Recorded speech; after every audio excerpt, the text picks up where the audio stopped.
The gleaming chrome and polished marble of the Westfield Galleria shimmered under the afternoon sun, a beacon of consumerism and leisure in the heart of the city.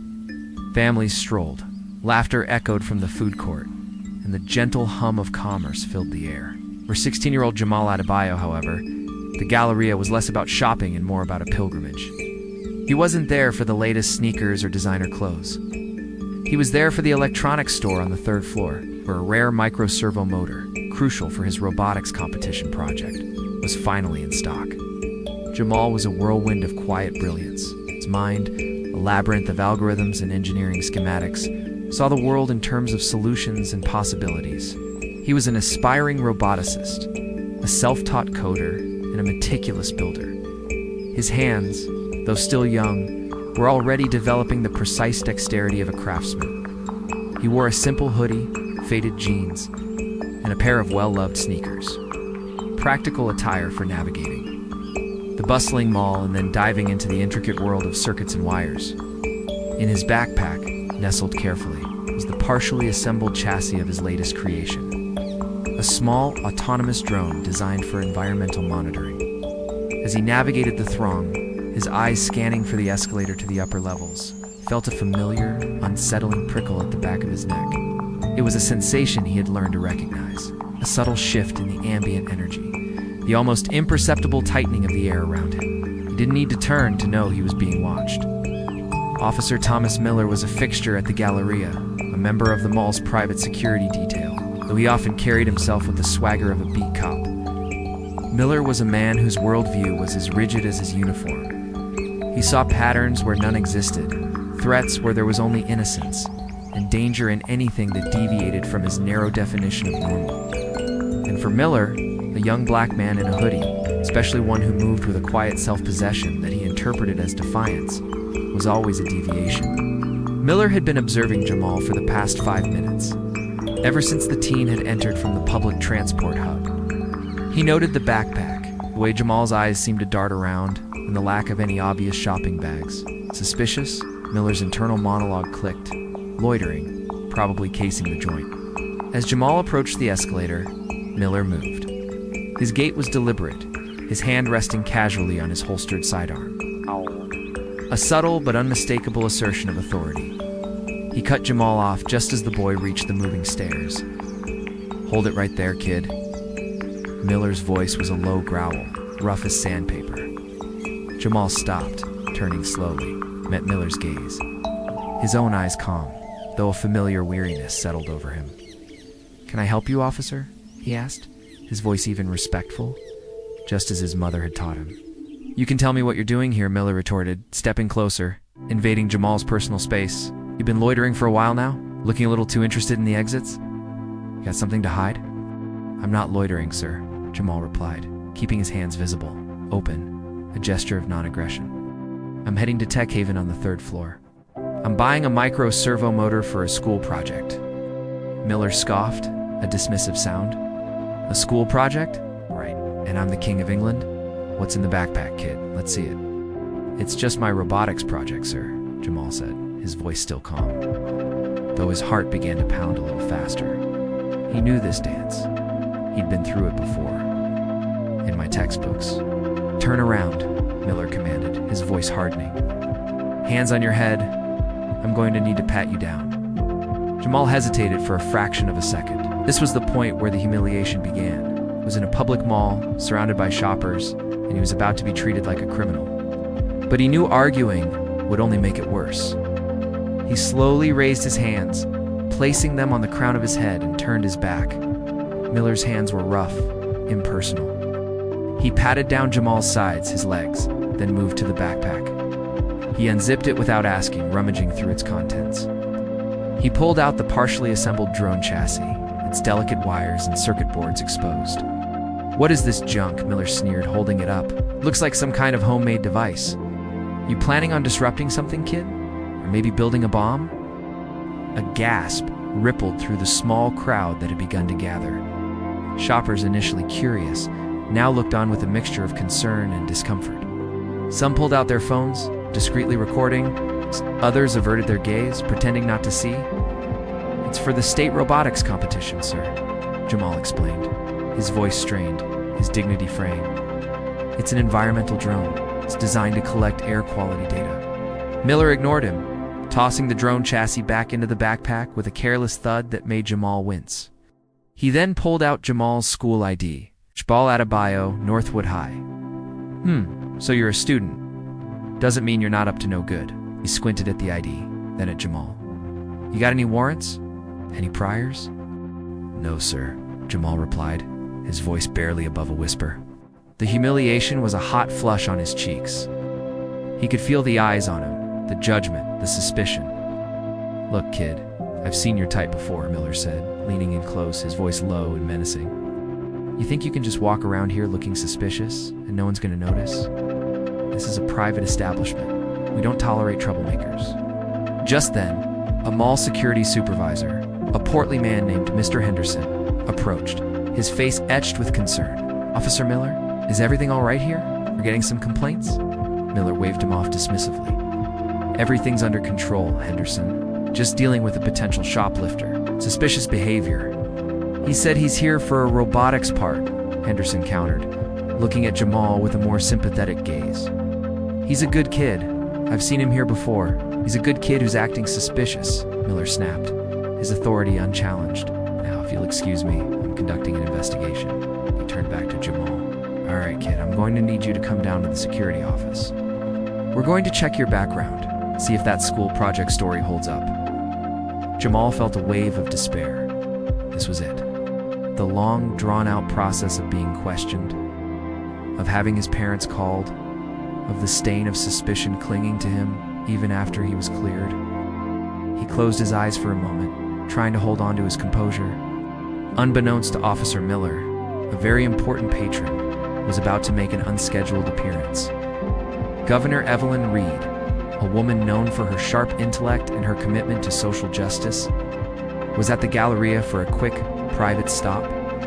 She was attending a low-key charity event nearby and had decided to pop into a small, independent bookstore she favored. Her security detail, a tight-knit unit of highly trained professionals, moved discreetly around her, trying to keep her visit as inconspicuous as possible. I think. As they rounded the corner near the escalator, the murmurs of the crowd, the flashing phone cameras, and the sight of a uniformed officer aggressively questioning a young black man immediately caught the governor's attention. Her security chief, Agent Davies, tried to steer her away. "Governor, we should keep moving. It's just a routine security matter." But Governor Reed was not a woman to ignore injustice. Her eyes, sharp and perceptive, took in the scene. The young man, hands on his head, his face a mask of weary resignation.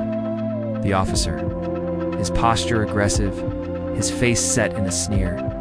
The onlookers, some recording, some looking away in discomfort. She saw the implicit bias, the casual abuse of power. "No, Agent Davies," Governor Reed said, her voice low but firm. "This is not a routine matter. This is a public display of potential profiling. I'm going to see what's happening." Before Davies could object, Governor Reed strode purposefully towards the commotion, her security detail scrambling to keep pace. Her presence, a sudden, undeniable force of authority, caused the crowd to part. Miller, still lecturing Jamal, felt a sudden chill. He looked up, his eyes widening in disbelief as he saw Governor Reed approaching, her face grim. His jaw dropped. "Officer."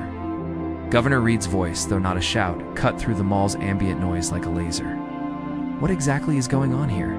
Miller snapped to attention, his face paling. "Governor Reed, ma'am, I'm just conducting a routine stop." "Suspicious individual?" "Loitering." Governor Reed ignored him, her gaze fixed on Jamal. She saw the fear in his eyes, the suppressed humiliation. "Young man," she said, her voice gentle, "are you all right?" Jamal, stunned by the governor's sudden appearance, slowly lowered his hands. "Yes, ma'am, I'm fine. I was just trying to buy a part for my robotics project." Governor Reed turned her piercing gaze back to Miller. "Officer, on what grounds are you detaining this young man? What probable cause do you have for this routine stop?" Miller stammered, trying to regain his composure. He was acting suspicious, Governor. Wandering around, no shopping bags, and he had this this device in his backpack. He gestured vaguely towards Jamal's open bag.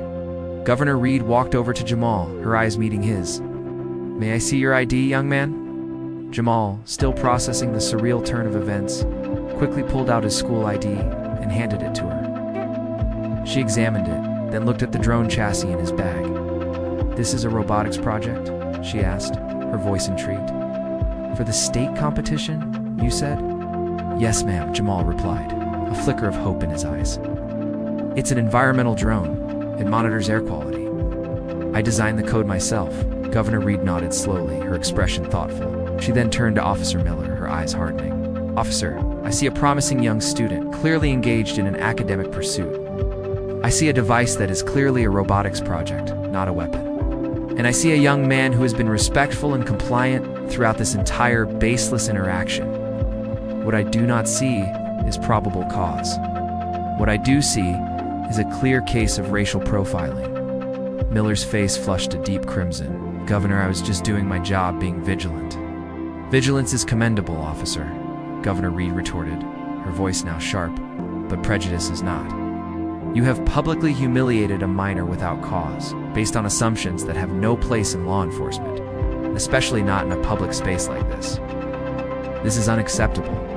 She then did something that stunned everyone. She turned back to Jamal, her face softening. She looked at his weary eyes, at the lingering humiliation in his posture. And then, without a word, she opened her arms. Jamal, bewildered, hesitated. "Come here, son," Governor Reed said, her voice warm, inviting. "I am so incredibly sorry that you had to experience this. No one, especially not a young man with your potential, should ever be treated this way." Jamal, overwhelmed, stepped forward.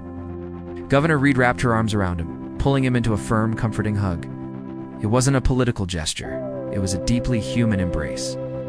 She held him for a long moment, her hand gently patting his back, as if trying to absorb some of the pain and humiliation he had just endured. The crowd, which had been holding its breath, let out a collective gasp. Then, a ripple of applause started, growing into a wave, a spontaneous outpouring of relief and solidarity. Some people openly wept. Phone cameras flashed, capturing the iconic moment. The powerful governor, symbol of justice, embracing a young black teen, a victim of racial profiling in a public mall. Officer Miller stood frozen, his authority shattered, his face a mask of utter humiliation. His career, he knew, was over. The image of the governor hugging the very teen he had just brutalized would be plastered across every news outlet, a damning indictment of his prejudice. When Governor Reed finally released Jamal, her eyes were bright with unshed tears. She held him at arm's length, her hands on his shoulders. "Jamal," she said, her voice clear and strong, "I want you to know that this is not okay. We are going to fix it. This incident will be investigated thoroughly, and there will be accountability. And as for your robotics project," she smiled, "I want to see it when it's finished. And I want to personally ensure you have every opportunity to pursue your dreams." The aftermath was swift and decisive. Officer Miller was immediately suspended, and a full internal investigation was launched, leading to his termination and a public apology from the mall security company. Governor Reed held a press conference later that day, using the incident as a powerful catalyst for a statewide initiative on police accountability and anti-profiling training. The image of her hugging Jamal became a symbol, a poignant reminder of the work that needed to be done. Jamal's life changed overnight, became a reluctant symbol, his story inspiring countless others. He received a full scholarship to a prestigious engineering university, and his environmental drone project went on to win the state competition, garnering national attention. He met with Governor Reed multiple times, becoming an advisor on youth engagement and community relations. He never forgot the humiliation of that day, the cold hands of Officer Miller, the judging eyes of the crowd. But he also never forgot the warmth of Governor Reed's hug, the unexpected kindness that had transformed a moment of despair into a powerful catalyst for change. It was a hug that transcended politics, a simple act of humanity that made a governor cry, not from sadness, but from a profound understanding of injustice, and a renewed hope for a future where such moments would be a relic of the past.